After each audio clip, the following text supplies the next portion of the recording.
দ্বিতীয় দিনের মতো পাল্টাপাল্টি তীব্র সংঘাতে জড়ালো ইরান ও ইসরায়েল। বাড়ছে পরমাণু যুদ্ধের শঙ্কা। এখনো কেন চুপ আরব বিশ্ব? ইসরায়েলি প্রধানমন্ত্রী নেতানিয়াহু দেশ ছেড়ে পালিয়ে যাওয়া গুঞ্জন। মাটির নিচে বাংকারে আশ্রয় নিচ্ছে সাধারণ ইসরায়েলিরা।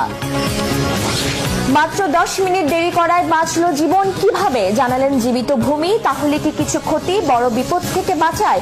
এটি কি তার প্রমাণ? দ্বিতীয় দিনের মতো পাল্টাপাল্টি তীব্র সংঘাতে জড়িয়ে পড়েছে ইরান ও ইসরায়েল। সময়ের সাথে সাথে বাড়ছে দুই দেশের মিসাইল হামলার তীব্রতা। ফলে ওই অঞ্চলে ছড়িয়ে পড়েছে পরমাণু যুদ্ধের শঙ্কা। একই সাথে বাড়ছে মৃত্যুর মিছিল আর ক্ষয়ক্ষতি। ইরানের হামলায় ফিলিস্তিনের গাজার মতোই ধসে পড়েছে ইসরায়েলের ঘরবাড়ি। ইরানের পরমাণু অস্ত্র তৈরির হুমকি শেষ না হওয়া পর্যন্ত দেশটিতে হামলা চালিয়ে যাওয়ার হুঁশিয়ারি দিয়েছে ইসরায়েল। ভয়াবহ জবাব দেয়া পাল্টা হুমকি দিয়েছে ইরানও। দুই দেশের এমন সরাসরি সংঘাতে জড়িয়ে পড়ায় প্রশ্ন উঠেছে, ইসরায়েল কেন ইরানের উপর হামলা চালালো? আর এখনো কি চুপ করে দেখবে আরব বিশ্ব? কি বলছেন বিশ্লেষকরা? ডেস্ক রিপোর্টে আরো জানাচ্ছেন রিফাত জামান। রক্তের বদলে রক্ত, চোখের বদলে চোখ। প্রতিশোধের আগুনে জ্বলে ওঠা ইরান এমন ঘোষণা দিয়ে পাল্টা আঘাত হানল ইসরায়েলে। আর তাতে ফিলিস্তিনের গাজার মতোই মাটির সাথে মিশে গেল ইসরায়েলের বহু ঘরবাড়ি। ক্ষতিগ্রস্ত হয়েছে আরো বহু স্থাপনা। ইরানের বৃষ্টির মতো রকেট আর মিসাইল হামলায় এ পর্যন্ত 4 জনের মৃত্যুর কথা স্বীকার করেছে ইসরায়েল। আহত হয়েছে আরো বহু ইসরায়েলি।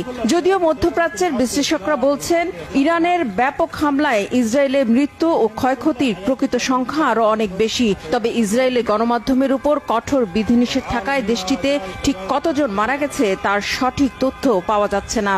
পর্যন্ত 78 জন নিহত হয়েছে, আহত 300-রও বেশি। তেহরানের মেহরাবাদ বিমানবন্দরে আগুন দেখা গেছে।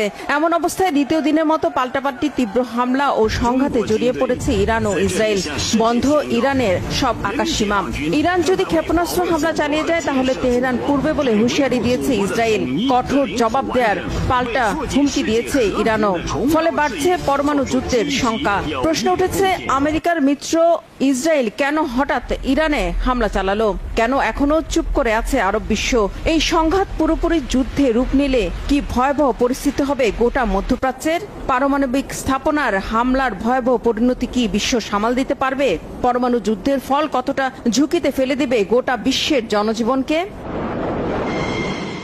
নিরাপত্তা বিশ্লেষকরা বলছেন, ইরানে হামলা ইসরায়েলকে ভয়াবহ বিপদে ফেলে দিতে পারে। তারা বলছেন, অপারেশন রাইজিং লায়ন নামে যে অভিযান ইসরায়েল চালিয়েছে ইরানের উপর তা নজিরবিহীন।